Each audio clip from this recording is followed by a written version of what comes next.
Nag-crave ng gulay si Mrs. Peps. Meron naman kaming ulam. So ayan, nagpaksi ako ng pata. Kaya lang nag-request talaga siya ng gulay. Kaya pagbigyan natin. Gusto na raw yung may alokbati. Kaya tara doon sa garden ko. Ayan, magpitas tayo. Ayan, hello po. Doon sa mga naghahanap kay Mrs. Peps, eto na ako. Ayan, tulungan ko siyang kumuha ng alokbati. Ito yung garden namin. Ito yung bakanting bahay dito sa tabi ng tabi ng unit namin. Sayang yung lupa, kaya ang ginawa namin ay tinaniman namin ng mga gulay. Ito, napapakinabangan na meron din akong talbos ng kamote dyan. Ayan. Ito, may mga okra na kami na tanim. Ayan. Uy, may saluyot pa. Nag-iisa-isa. Tapos, ayan, may pandan din kami. Tapos itong malunggay, may dahon na. Ayan. Okay na yan. Solved na yan, Mang Peps. Okay. Yan, luto na natin.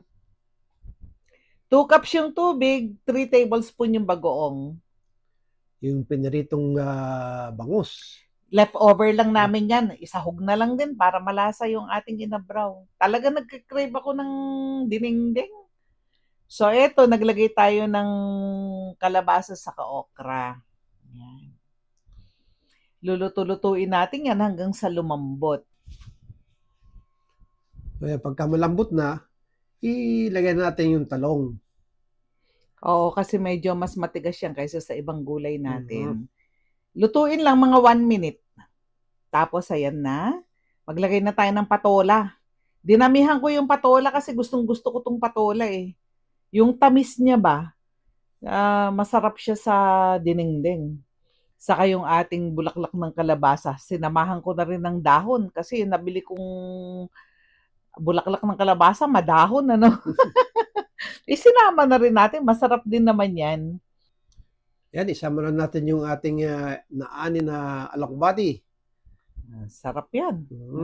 Masarap talaga may garden, di ba, Mang Peps? Yes. So, ayan, lulutuin lang natin yan hanggang sa malanta. Sandali lang lutuin to. Pag nailagay mo na yung mga malalambot na gulay na yan, lagyan mo na ng seasoning granules. Yan naman ay optional dun sa mga healthy-healthyhan. Huwag nyo lagyan, ano. So, ayan, haluin lang para maluto naman yung sa ilalim. Yes. Okay na to eh.